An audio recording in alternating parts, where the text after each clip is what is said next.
Ce journal vous est offert par le FPI, Fonds des promotions de l'industrie, votre partenaire privilégié pour la réussite de vos projets.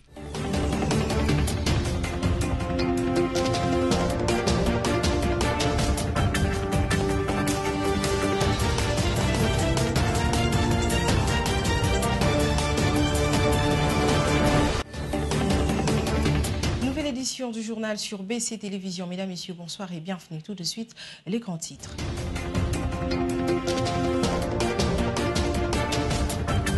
Les députés nationaux ont approuvé le rapport de la commission PAJ lors de l'examen approfondi de la proposition de loi visant à modifier et compléter la loi portant création, organisation et fonctionnement des tribunaux de commerce. La CENI informe que l'accréditation de témoins de partis ou regroupements politiques de candidats et de journalistes pour les scrutins combinés de 20 décembre est prévue pour le 23 au 5 décembre 2023. Toutes les dispositions ont été prises par les FARDC. Les terroristes du M23 appuyés par l'armée rwandaise viennent d'attaquer une de ces positions se trouvant au versant ouest dans le volcan Miragongo.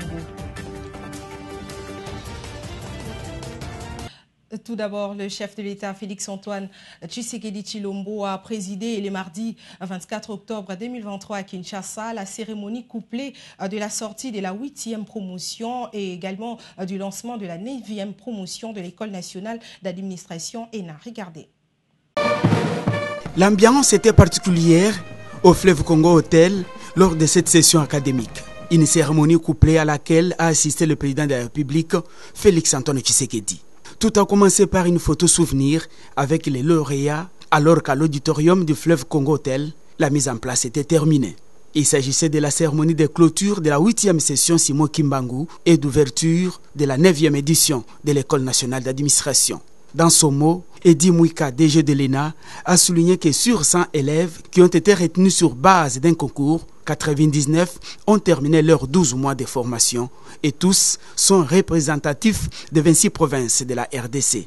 Quelques travaux de recherche réalisés par les lauréats ont été présentés et remis par la suite au président de la République.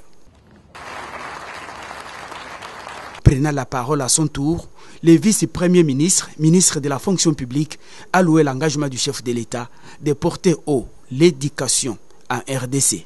La question de la formation des hommes et des femmes qui sont appelés à incarner l'autorité de l'État, votre autorité honore Lumumba et permet à la nation congolaise de regarder désormais l'avenir avec un peu plus de confiance.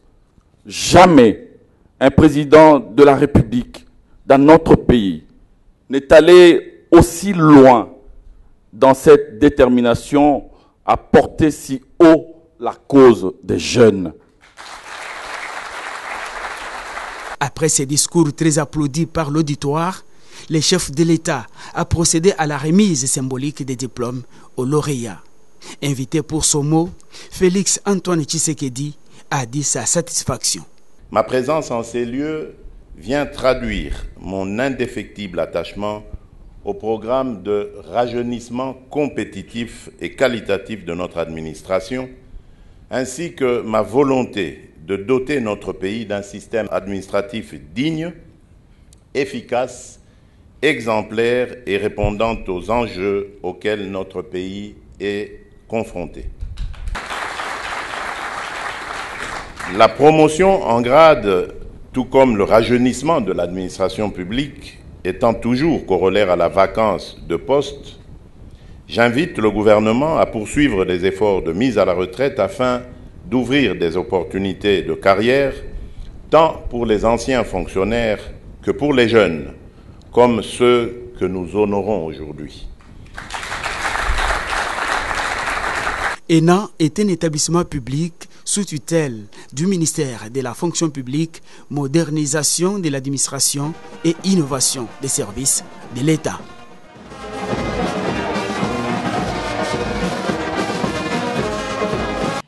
Et dans le même chapitre, un discours très convaincant qui n'a pas laissé indifférents les énarques présents dans la salle. Vous allez les écouter, très reconnaissants envers le président de la République, Félix-Antoine Tshisekedi. Ils sont au retour au micro de nos confrères de la presse présidentielle. Regardez. Le discours du président de la République est un discours de réconfort, parce qu'il nous l'a dit haut et fort, il croit en la jeunesse. Il croit à cette administration de qualité, au service du peuple avec toute égalité. Et c'est en ces mots qu'il va conclure en disant « Ne décevez pas la République ». Ça veut dire la tâche est grande et nous sommes là pour travailler pour la nation. Avec intégrité, compétence et patriotisme, telle est notre devise de l'École nationale d'administration. Ce qui m'a le plus attiré, d'abord, il y a 2 points. Le premier, c'est la volonté réitérée du chef de l'État dans la mise en œuvre du renforcement des capacités des agents des carrières des services publics de l'État, mais aussi nous avons senti la volonté qu'incarne le chef de l'État pour faire de la jeunesse une jeunesse qui est compétente, une jeunesse qui participe à l'avancement du pays à travers l'administration publique. Et par là, nous nous sommes sentis interpellés. En tant qu'énarque et administrateur civil, nous avons été formés, l'État a investi en nous et c'est maintenant à notre tour d'être responsable et de servir l'État, d'accomplir notre devoir en tant que bons citoyens. Le discours du chef de l'État, c'est un discours plein d'émotions, c'est un discours plein d'engagement aussi en notre faveur. C'est un discours de réconfort pour nous. Après ce temps de formation, ce temps où nous nous sommes donnés corps et âme pour apprendre. Et aujourd'hui, nous avons la possibilité d'entrer dans l'administration publique tête haute pour pouvoir servir l'État. Nous le rêvons. En tout cas, le discours du chef de l'État a été un discours de rappel, un discours de témoignage de confiance. Il a dit clairement qu'il avait confiance en nous et nous avons beaucoup pris ça avec beaucoup de considération et nous pensons que nous n'allons pas décevoir la République. Voilà. Je l'ai annoncé également au sommaire à la Chambre basse du Parlement. Les élus du peuple ont approuvé le rapport de la commission PAJU. C'était le mardi 24 octobre 2023 lors de l'examen approfondi de la proposition de loi visant à modifier et compléter la loi numéro 00D/2001, 3 juillet 2001, portant création, organisation et fonctionnement des tribunaux de commerce. Patricia Boumolo.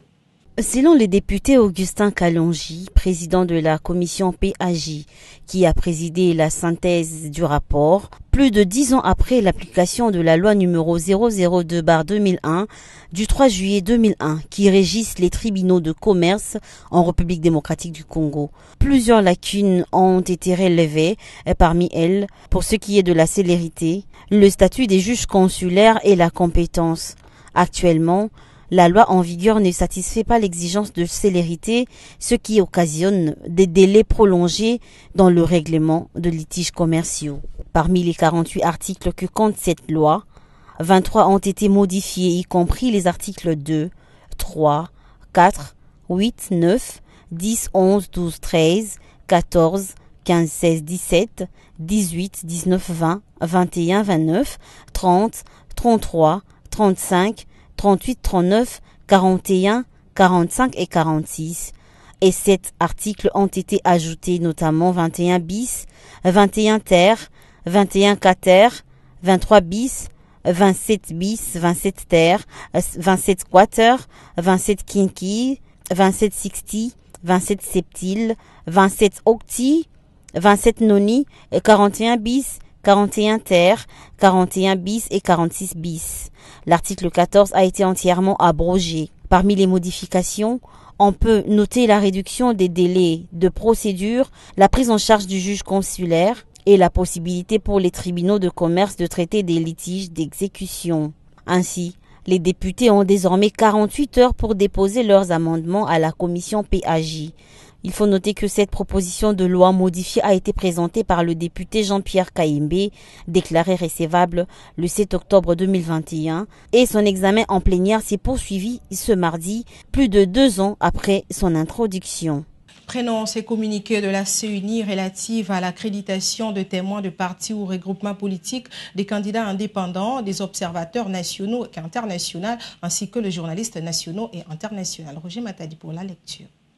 La Commission électorale nationale indépendante CENI porte à la connaissance de l'opinion que l'accréditation des témoins, des partis ou regroupements politiques, des candidats indépendants, des observateurs nationaux et internationaux, ainsi que des journalistes nationaux et internationaux pour les scrutins combinés du 20 décembre 2023 en République démocratique du Congo est prévu du 23 octobre au 5 décembre 2023.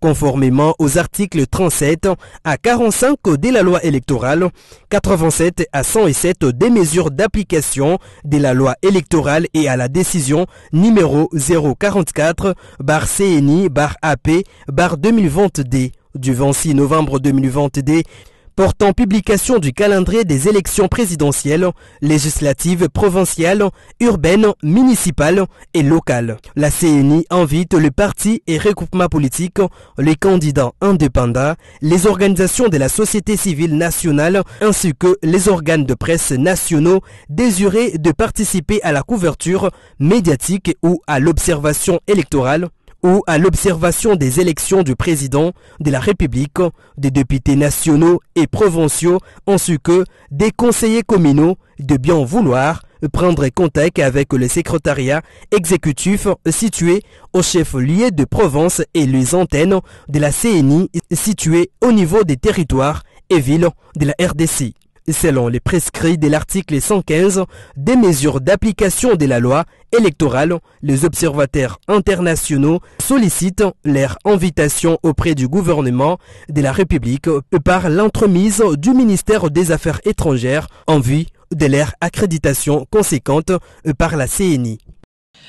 Autre chose à présent, le vice-premier ministre de l'économie nationale Vital Kamerhe a lancé au Salon Rouge de l'immeuble intelligent l'atelier d'élaboration du plan d'action opérationnel du Fonds de régulation économique.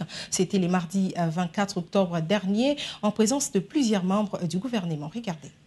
Les choix et la diversité d'experts à cet atelier démontrent que les attentes des membres du comité de gestion du FOREC, la richesse des contributions de chaque partie présente ainsi la qualité des livrables attendus.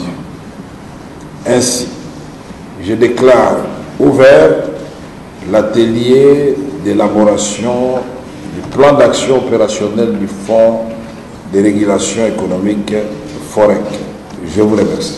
C'est en ces termes que le vice-premier ministre en charge de l'économie nationale a procédé à l'ouverture de cet atelier de 3 jours organisé au Salon Rouge de l'immeuble du gouvernement du 24 au 26 octobre 2023. Ces travaux visent l'élaboration du plan d'action opérationnel FOREC 2023-2024. Le Fonds de régulation de l'économie a pour rôle d'anticiper et d'intervenir de manière conjoncturelle. Il sert à identifier sur le marché les produits qui sont menacés de pénurie et qui connaissent une distorsion des prix. Il se charge de déterminer les modalités d'intervention pour réguler la crise et intervenir pour que les produits concernés soient vendus. En tant que président du comité de gestion du FOREC, le vice-premier ministre en charge de l'économie nationale, Vital Kamerhe, désire de mettre en œuvre des activités de cette structure dans le but de stimuler à la fois la production locale des denrées en situation de pénurie et de soutenir des producteurs, fournisseurs ou d'autres opérateurs économiques pour pouvoir établir les équilibres du marché. En réponse à l'annonce faite par l'UGF au sujet du projet de construction de la route Mbujimayi-Kananga, Samcret rejette les allégations qu'elle contient et dispose. L'entreprise Samcret constate par ailleurs que cette annonce publique a été faite avant même d'avoir eu l'opportunité de répondre préalablement aux reproches de l'UGF et l'absence de preuves. Une telle initiative de l'UGF que Samcret se refuse à croire partisane et dirigée porte gravement atteinte à la réputation de l'entreprise, sans compter que l'inspecteur général de finances a ainsi confirmé publiquement violer le terme et les conditions de paiement convenues. Nonobstant ce qui procède, Samcret confirme son engagement total dans le projet selon les termes du contrat signé par le FPI. Après le massacre à la cité des Oicha, les FARDC ont pris contrôle de la situation et ont fait le point sur ce qui s'est passé. Les bilans provisoires et des 26 civils morts et 6 véhicules brûlés. Nous nous sommes réveillés aujourd'hui avec une mauvaise nouvelle. Il s'agit de l'incursion dans la cité de Wicha des terroristes djihadistes de ZADF-MTM. L'ennemi avait des dispositifs déjà dans la cité de Wicha. Grâce à ses collaborateurs, ses antennes qui sont déjà dans cette cité, où l'ennemi a commis des massacres avec 2 machettes. L'ennemi n'a pas voulu tirer des coups de balle parce qu'il savait que l'armée allait intervenir avec les services de sécurité dans son ensemble pour les mettre hors d'état de nuire. L'ennemi s'est divisé en 3 groupes. Le premier groupe était là pour empêcher l'intervention des militaires. Le deuxième groupe était là pour piller le magasin, les boutiques de la population civile. Et le troisième groupe était là pour égorger silencieusement, je pèse sur mes mots, silencieusement notre population avec des machettes. Donc, nous avons enregistré officiellement 26 morts du côté de la population et nous avons jusque-là en train de faire des contrôles pour savoir le nombre exact de compatriotes kidnappés par ces terroristes ADF-MTM. Au moment où je vous parle, nos troupes sont en contact physique avec l'ennemi au niveau entre le PK 6 et 7 au village Matiba, là où nous sommes en train d'échanger des tirs avec l'ennemi qui a commis ces bavures dans notre cité de Wicha. Mais nous regrettons que certains de nos compatriotes, je ne sais pas pour qui ils travaillent, ils viennent encore d'alourdir le bilan des terroristes ADF-MTM en incendiant 5 de nos véhicules. Et parmi ces 5 véhicules, il y a 3 Actros et 2 Jeeps qui étaient d'ailleurs au service de la population dans son ensemble, des déplacés. Ces véhicules étaient là pour servir la population déplacée en amenant des nourritures et des vivres. Mais malheureusement, la population a jugé bon d'incendier ce véhicule.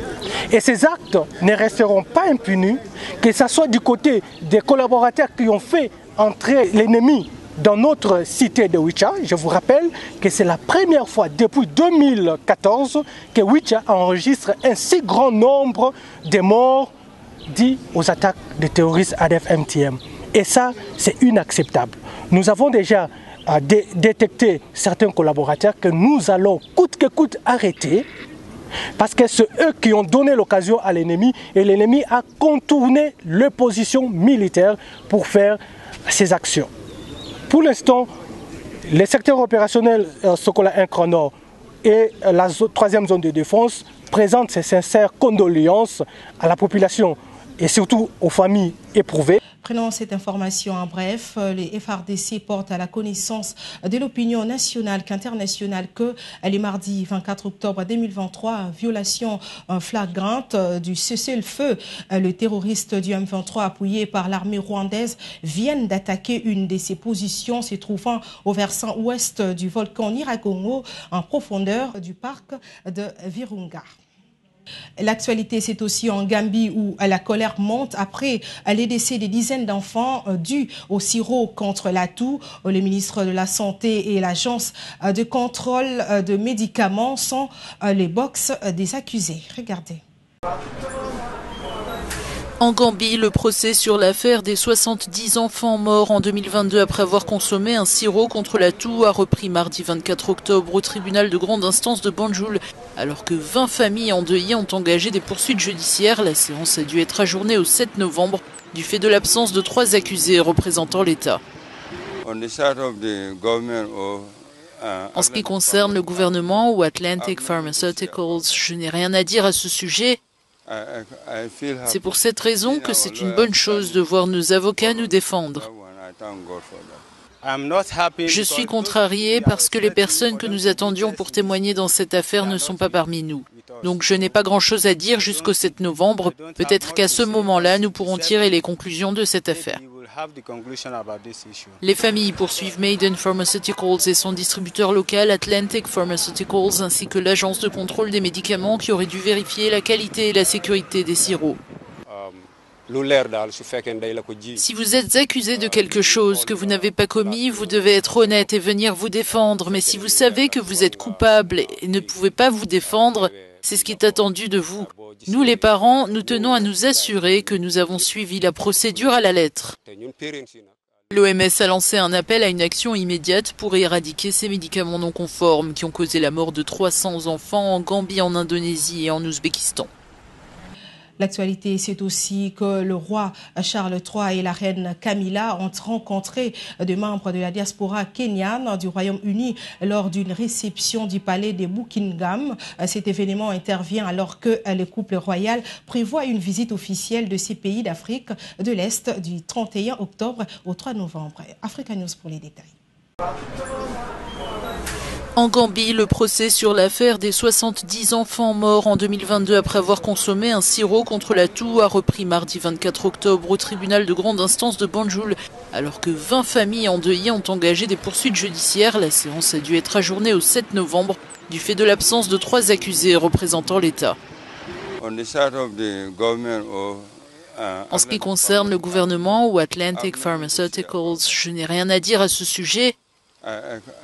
C'est pour cette raison que c'est une bonne chose de voir nos avocats nous défendre. Je suis contrarié parce que les personnes que nous attendions pour témoigner dans cette affaire ne sont pas parmi nous. Donc je n'ai pas grand-chose à dire jusqu'au 7 novembre. Peut-être qu'à ce moment-là, nous pourrons tirer les conclusions de cette affaire. Les familles poursuivent Maiden Pharmaceuticals et son distributeur local Atlantic Pharmaceuticals ainsi que l'agence de contrôle des médicaments qui aurait dû vérifier la qualité et la sécurité des sirops.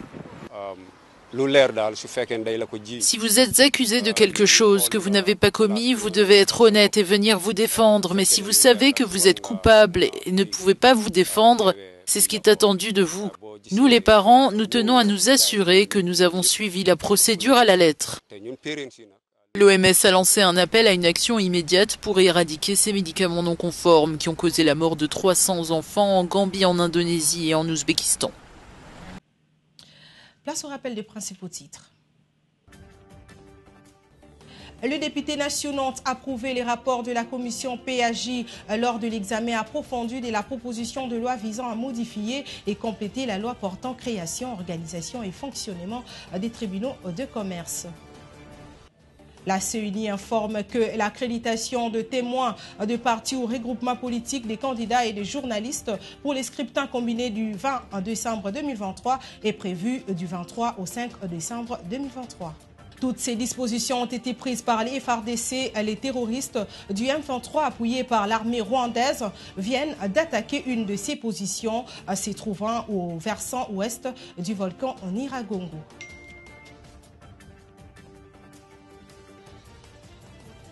Le journal est terminé, mesdames et messieurs. Merci de l'avoir suivi.